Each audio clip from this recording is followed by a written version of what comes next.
At 9:23 a.m. hours on June 14, 2025, the South China Sea glistened beneath the rising sun, deceptively calm, its surface hiding the strategic tensions brewing below. Aboard the USS Princeton, the morning began like many others. Steady cruising, radar sweeps, watch rotations, and the quiet hum of powerful engines beneath steel decks. It was another routine patrol, a visible assertion of U.S. commitment to keep international waters open. But then, a single radar ping shattered that tranquility. On the horizon, a Chinese Type-052D destroyer had been lingering at a distance, its intentions unclear. Then, without any formal hails or signals, it suddenly surged forward, accelerating from 18 to 30 knots in less than 90 seconds. The maneuver was aggressive, deliberate, and anything but accidental. Inside the Chinese ship's command deck, a terse order from Beijing had just come through. Intercept the Americans. Make them blink first within seconds. Princeton's Combat Information Center snapped into focus. Consoles lit up, operators' hands flew over keyboards, and contact data streamed across the strike group's network. The radar signature was unmistakable. A high-threat Chinese warship bearing down. There was no panic, only precision. With 122 vertical launch cells primed and a battle group networked around her, the Princeton could sink the incoming destroyer in moments if ordered. 17 minutes, that was the time calculated before the Chinese vessel would enter engagement range. On the bridge, the captain's voice cut through the air. "What's her intent?" he asked, already knowing the answer. "She'll be in weapons range in 14 minutes, came the reply. "Let's see how badly they want to embarrass themselves first." Around them, the sea was alive with commerce. 46 merchant ships within a 50-mile radius. A Singaporean container ship laden with semiconductors, a $200 million South Korean LNG tanker, fishing boats, bulk carriers, all depending on a single unspoken guarantee that the U.S. Navy's presence would keep the lanes safe. Princeton's threat data streamed to every unit in the carrier strike group. The USS Nimitz, 104,600 tons of floating steel diplomacy, adjusted flight operations with practiced efficiency.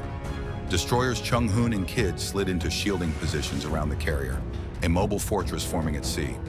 Then at 25,000 feet, an E-2D Hawkeye picked up additional contacts, multiple J-15 fighter jets launching from the Chinese carrier Shandong, which lurked over 400 miles away. The fighters clawed skyward, but analysts quickly noticed their limitations.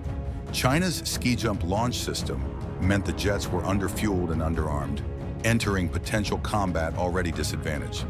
Below the surface, sonar operators aboard Princeton picked up a third threat, a Type-039 diesel-electric submarine creeping through the depths. Its acoustic signature was clear, noisy, outdated, but dangerous if ignored. Beijing wasn't merely testing boundaries. It was escalating on multiple fronts simultaneously: air, surface, and subsurface. Back on Nimitz's deck, steam hissed from catapults as FA-18 Super Hornets launched in 45-second intervals, their radars already painting the climbing J-15S. EA-18G Growlers slipped into their jamming orbits, turning Chinese radar screens into chaotic static. In minutes, the sky above the carrier group transformed into a precisely orchestrated shield of American air power. To the Chinese, what looked like 4 jets on radar suddenly multiplied into 20 phantom contacts. Beijing had brought an outdated playbook to a very modern fight. The situation intensified as each minute passed. Aboard the USS Princeton, the Combat Information Center operated like a living machine. Radar tracks updated in real time, sonar plots refreshed every second, and encrypted data linked seamlessly across the strike group. Every ship knew exactly where every contact was. The Chinese destroyer pressed forward, closing the gap with relentless momentum. At this pace, it would be well within weapons range in less than 10 minutes.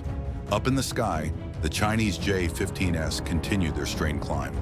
Their underpowered takeoff method left them carrying less fuel and fewer weapons than their American counterparts. Meanwhile, U.S. electronic warfare aircraft jammed their radars, leaving them blind to the unfolding reality. Growlers flooded the electromagnetic spectrum with deceptive signals, ghosting entire formations. To the Chinese pilots, The airspace appeared crowded with Phantom fighters. To the Americans, it was a chess match. They had rehearsed 1,000 times. Inside the Princeton, sonar operators kept a close watch on the Type-039 submarine. The diesel-electric boat had raised its snorkel, giving away its position in an act that seemed both reckless and desperate. Its acoustic signature had been cataloged for over an hour. If hostilities broke out, the submarine would have no chance to escape. 12 seconds was all it would take for Princeton's weapons to turn it into twisted steel on the seafloor. The Chinese destroyer then made its first critical error. Its phased array radar ceased its wide area search mode and locked onto the USS Nimitz. In naval terms, this was the equivalent of cocking a loaded pistol. Princeton's fire control system immediately registered the change. Sensors aligned, missile tubes silently rotated to face the approaching vessel. The Americans didn't broadcast threats. They didn't flinch. But every sailor in the Combat Information Center understood what that radar lock meant. Then came the second mistake. A lone Chinese J-15 pilot, perhaps seeking to make a statement, broke formation. He dove aggressively toward an American fighter in a movie meant to intimidate. But the U.S. pilot, trained to the razor's edge, rolled inverted and slid behind the Chinese jet's tail in a textbook maneuver. For 3 seconds, the Chinese pilot sat locked in his opponent's targeting cone, trigger armed, target hot. And yet the American didn't fire. He held discipline. It was a warning delivered without words. On the carrier deck, operations ramped up. The Nimitz's flight deck became a blur of motion. Deck crews in colored jerseys directing aircraft. Steam vents hissing like angry serpents. Wings folding and unfolding as fighters cycled into the sky. By 1430, the carrier launched 48 aircraft into the air, a massive wave designed to control every inch of the battle space. High overhead, Hawkeye aircraft assumed command and control positions, while Growlers kept the electromagnetic spectrum under American control. Super Hornets established kill boxes at range, lining up intercepts before the J-15S even stabilized their climbs. The Chinese formation found itself outgunned, outnumbered on radar, and surrounded by ghosts they couldn't pin down. Beneath the waves, the American Virginia-class submarine made its move. Silent for 8 days, it rose deliberately within 6 miles of the Chinese carrier Shandong, surfacing just long enough for its dark silhouette to be spotted by the Chinese sailors themselves. It was a calculated show of dominance. Within minutes, the submarine vanished again beneath the waves, leaving behind a chilling message. We were always here. The Chinese forces had come to flex their presence. But as radar locks multiplied, fighters swarmed overhead, and submarines surfaced in silent defiance, it became increasingly clear who controlled the tempo of this confrontation. The standoff reached its critical phase as the Chinese forces pushed their brinkmanship further. By mid-afternoon, the Shandong strike group attempted to consolidate its air and sea assets into a coordinated show of power. Yet each maneuver revealed deep structural weaknesses. The J-15 fighters were already operating at the edge of their endurance. Their underfueled takeoffs forced them to conserve energy. Their climb rates were sluggish, and their weapons loadouts light. American FA-18 Super Hornets exploited these limitations mercilessly, taking up superior positions long before the Chinese aircraft reached operational altitude. Electronic warfare aircraft intensified their jamming campaign. The Growlers saturated Chinese sensors with deceptive emissions, creating phantom squadrons and scrambling target acquisition. On Chinese radar screens, American fighters seemed to multiply and vanish like ghosts. Communications channels crackled with confusion as pilots radioed Beijing for permission to act. None came quickly. Beijing's tight central command structure, designed to control escalation, was proving too slow for the tempo of real-time aerial maneuvering. Meanwhile, aboard the USS Princeton, fire control officers tracked the Type-052D destroyer as it continued its aggressive intercept. Its phased array radar remained locked on the Nimitz, a posture the Americans interpreted as hostile intent. In the CIC, missile targeting solutions were refined to precision. Tomahawks and SM-6 interceptors sat ready in their launch cells, one command away from unleashing overwhelming firepower. The destroyer had entered the outer ring of engagement range. Every sailor knew if a single hostile launch signature appeared, the response would be instantaneous. Beneath the surface, the Chinese submarine attempted to reposition, but every move was already mapped. Princeton's sonar operators, assisted by networked underwater sensors from Allied ships, predicted its trajectory with ease. Its snorkel had betrayed its presence too early. Now it was a target, pinned to the digital battlefield. In the air, the inevitable played out. The J-15s, already disadvantaged, began peeling off one by one. Fuel warning lights flashed in cockpits as pilots were forced to abandon their positions and return to the Shandong. The U.S. Navy's relentless tempo was something their ski-jump launches simply couldn't sustain. Super Hornets patrolled with calm efficiency, locking and tracking without ever needing to fire. It was deterrence through dominance, not destruction.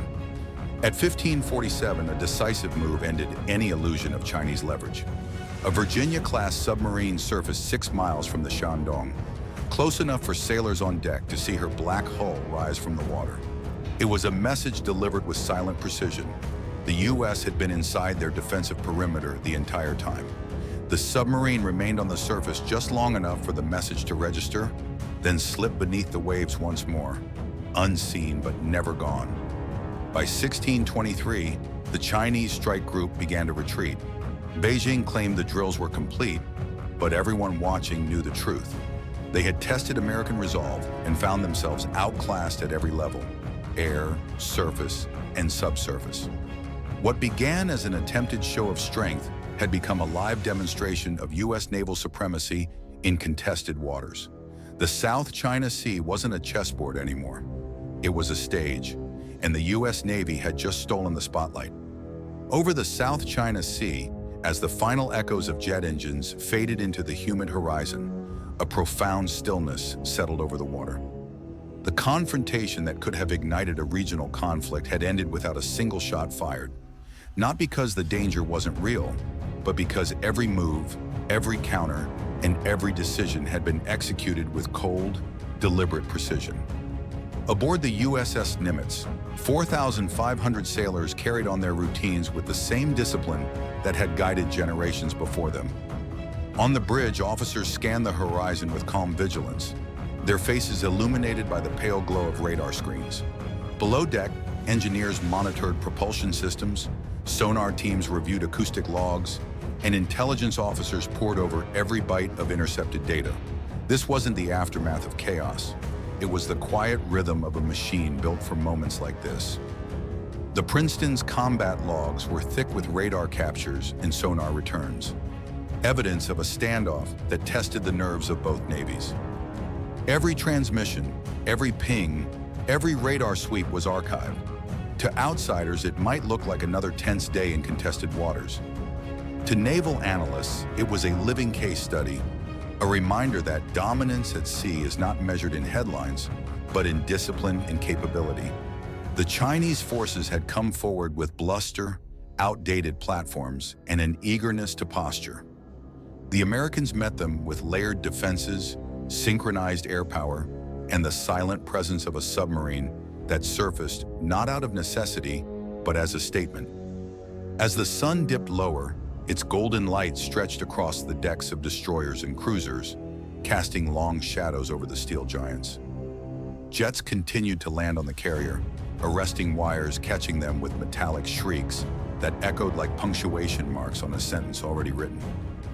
There were no victory cheers, no dramatic announcements. The strike group simply resumed formation, the Nimitz once again at its center, destroyers guarding its flanks like loyal sentinels. For these sailors, this wasn't a moment to celebrate. It was just another Tuesday, a reminder that maintaining order in contested seas isn't a headline, it's a responsibility. The message had been sent, not through threats, but through presence. To Beijing, it was unmistakable. To regional allies, it was reassuring. And to the sailors who stood watch through it all, it was a reaffirmation of the legacy they carried. A legacy forged in the crucible of Midway, tempered during the Cold War, and projected now across the vast, restless waters of the Indo-Pacific. China had arrived with a playbook from another era, expecting to intimidate through numbers and spectacle. What they encountered was a modern naval force that didn't need to shout to prove its strength. Every radar lock, every electronic warfare burst, every disciplined maneuver told the story for them. In the end, There was no dramatic explosion, no fiery exchange. There was simply deterrence, quiet, overwhelming, undeniable. And as darkness finally enveloped the South China Sea, the strike group moved on, leaving behind not a battlefield, but a reminder. These waters do not yield to aggression. Freedom of navigation remains non-negotiable. And when tested, the U.S. Navy doesn't just stand its ground, it defines it.